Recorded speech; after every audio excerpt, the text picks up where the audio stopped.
नहीं, हुकूमत की पेशकश, किसी की भी पेशकश हो उसको संजीदगी से लेना चाहिए, मैं समझता हूँ। हम्म।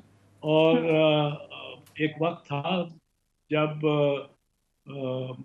यही इमरान खान और ताहिरुल कादरी धरना दिया हुआ था इन्होंने कौमी असम्बली के बाहर, पार्लियामेंट के बाहर। तो खुर्शीद शाह साहब जो कि लीडर ऑफ द अपोजिशन थे कौमी असम्बली में, और मैं लीडर था ऑफ द अपोजिशन था सेनेट में। और जाहिर है हम अपनी पार्टी की जानिब से और पार्टी के की सारी वादे फैसले के मातहत हम मियां नवाज शरीफ साहब के पास गए थे, और हमने उनको कहा कि इस वक्त ये टाइम है, जो कुछ कवानीन जो कि सियासतदानों के रास्ते को मुश्किल करते हैं और आपस में हमारा तजाद भी रहता है, उसमें कुछ तरामीम कर लें। आपकी हमारी मिलकर वो तिहाई अक्सरियत बनती है। उसमें हमने इलेक्ट्रल लॉज का भी कहा, बिल्कुल ईवीएम की भी बात हुई, ये जो इलेक्ट्रिकल वोटिंग मशीन है। और नैब लॉज में भी, नैब में हमने कहा कि जो फैसला नैब करती है, नैब अदालत करती है, अकाउंटेबिलिटी कोर्ट, उसकी एक या एक अपील होनी चाहिए, और सुप्रीम कोर्ट जो करती है, सुप्रीम कोर्ट किसी को डिस्क्वालीफाई कर देती है डायरेक्टली, या सुप्रीम कोर्ट 184(3) इस्तेमाल करती है, तो उसकी अपील होनी चाहिए टू ए लार्जर बेंच, क्योंकि हम्म। अभी तो अपील ही नहीं है। पर वो मियाँ साहब ने कोई हमें खातर खा, कोई बिल्कुल ही जवाब नहीं वो दी। हमारा मजाक सा उड़ाना शुरू हो गए।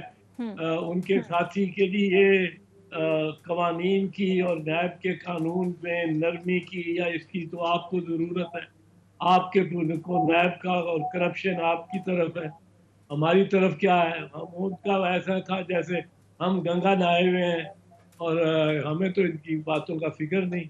हम्म। अब इसी तरह एक ये इस वक्त जो कंट्रोवर्सी है, वो एक इलेक्ट्रॉनिक वोटिंग मशीन जो है उस पे है। ये एक आइडिया अच्छा है, पर दो दो चीजें इसमें देखने वाली हैं।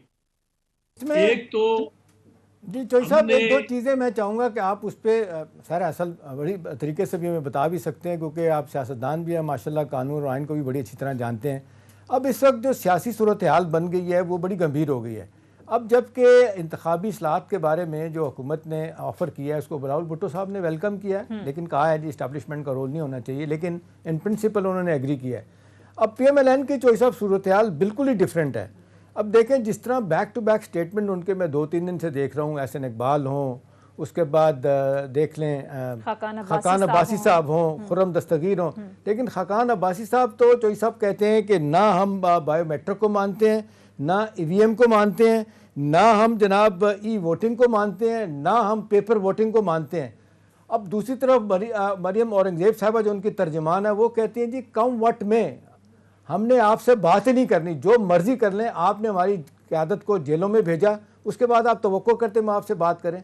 तो मेरा चौधरी साहब आपसे सवाल है कि ये फिर हम इस ब्रिज को कैसे क्रॉस करेंगे, ये मामला कैसे हल होगा कि ये अब 70 से लेके अब तक हम देख रहे हैं कि जी 10 इलेक्शन हुए, सारे के सारे मुतनाज़ा, लेटेस्ट से 249 कराची, अब खुशाब में होने जा रहा है 6 तारीख को सूबाई असम्बली का बाई इलेक्शन। तो ये मामला धांधली का कैसे रुकेगा, किस तरह एक बड़ी पार्टी को बिठाया जाए साथ? इसके लिए बहुत बड़े दिल और जिगर की जरूरत होती है। मैं समझता हूँ पाकिस्तानी सियासत में इस वक्त बड़े कम लोग हैं जिनमें इस किस्म का ज़र्फ है कि तलखियां भुला के और किसी एक बात पे आ जाना जो कौम के इंटरेस्ट में हो, और मुखालिफ को भी साथ बैठना, उसके साथ बिठाना, उसको मौका देना, उसको स्पेस देनी। और उनमें मेरी निगाह में खुर्शीद शाह हैं, आसिफ जरदारी ने बहुत इस किस्म की चीज जिसकी जबान काटी हुई हो, आपने वो आपको कहे कि 5 साल मैं तो आपको हुकूमत करने दूंगा, और ईवान सदर में बैठ के भी मैं कुछ नहीं आपके खिलाफ कोई नहीं करूंगा। कितने भी इख्तलाफात हों आसिफ अली जरदारी से, ये इस किस्म की जिसको पंजाबी में कहते हैं परया पंचायत वाला जहन होना चाहिए। जब आप परया पंचायत में बैठते हैं पंजाब में, तो फिर आप उसको एक तरह सरेंडर करके और अपनी तलखियों को, बिल्कुल जो तलखियां आपके साथ जो ज्यादतियां हुई हैं उनको भूल के वहां बैठते हैं, भुला के। तो ये हमारे यहाँ है नहीं किसी में। मैं समझता हूँ असफंदियार वली में है।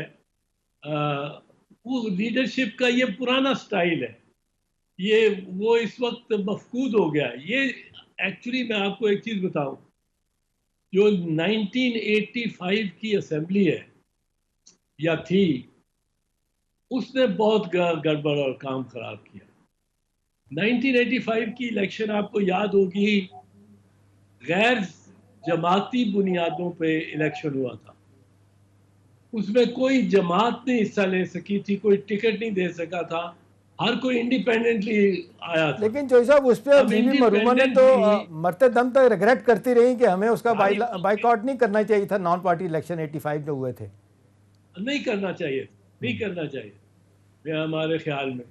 और बीबी का भी ख्याल उस वक्त बाइकआउट करने का नहीं था।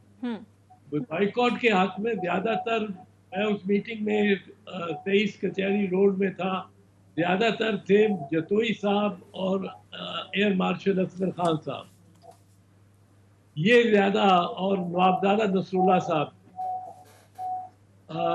ये बीबी लंदन में बैठी थी और टेलीफोन से वो राब्ते में रहती थी।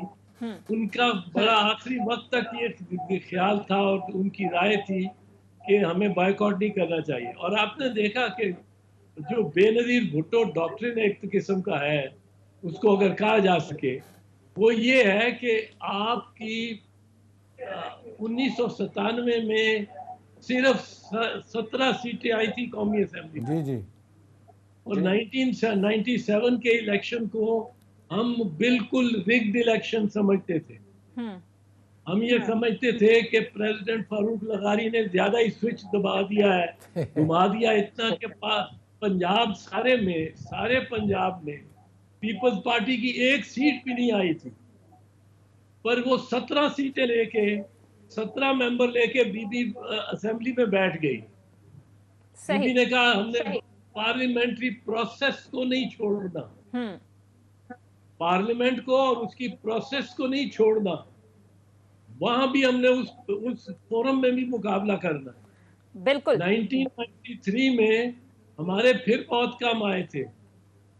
2013 में भी हम समझते हैं कि 2013 में आपको याद होगा, नवाज शरीफ साहब जब मुंतखब हुए थे, इसमें कौमी असेंबली में आए थे, तो हमारा मानना था कि ये आरोज ने इलेक्शन कराया, ठीक, और आरोज ने रिजल्ट बनाया। बिल्कुल, ये सारा रिजल्ट जो है मसनूई है। और हालिया भी हमने देखा एहतजाज अहसन का पीपल्स पार्टी का यही स्टांस रहा है, और पीडीएम के प्लेटफॉर्म से जब इलेक्शन लड़ा तो उसमें कामयाबी हुई। एहतजाज अहसन साहब, आप ये कह रहे हैं कि जाहिर है तमाम जमातों का मिलकर बैठना, तलखियां बुलाकर, इसके लिए बड़े दिल की, बड़े जिगरे की जरूरत होती है। तो जाहिर है कल हमने देखा गुज़िश्ता रोज बिलावल भुट्टो की जानिब से तो इशारा दिया गया है, तो पीपल्स पार्टी क्या बड़े दिल का, बड़े जिगरे का मुजाहिरा करेगी? इंतखाबी इस्लाहात पर मुज़ाकरात के हक में है कि हुकूमत के साथ मिलकर बैठा जाए, ताकि ज़ाहिर मुल्की मुफाद के लिए जो है वो कुछ इस्लाहात हो सकें, काम हो सकें। क्योंकि हर बार अगर इलेक्शन में रीकाउंटिंग या रीपोलिंग होती रही तो फिर ये निज़ाम तो नहीं चल सकेगा ना। ये निज़ाम ज़ाहिर है ख़तरे में पड़ेगा, बिल्कुल आप ठीक कह रही हैं। और पार्टी खुद क्या फैसला करती है, मेरा असूल नहीं कि मैं के बारे में पहले से कुछ बताऊं। जब पार्टी मशावरत करेगी उसमें मेरा मशवरा तो ये यकीनन होगा कि हमें रिफॉर्म्स की तरफ जाना चाहिए।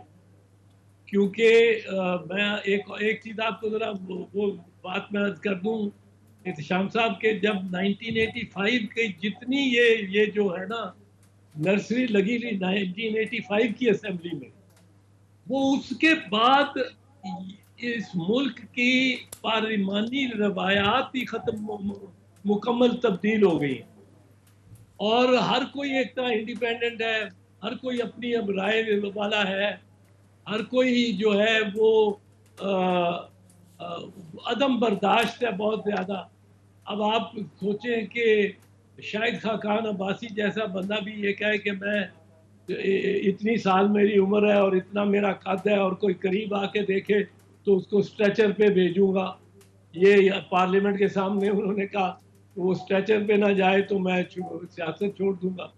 इस किस्म की बातें, या पत्थर लेके आ जाना जलसे जुलूस में, खुद अपनी गाड़ियों में पत्थर लेके आ जाना, ये 1985 की जो असेंबली, जो नॉन पार्टी असेंबली थी ना, सारी उसकी लगाई हुई पनीरी और नर्सरी है। ये वही है, आपका पॉइंट जॉर्ज साहब बड़ा क्लैरिटी के साथ समझ आ गया।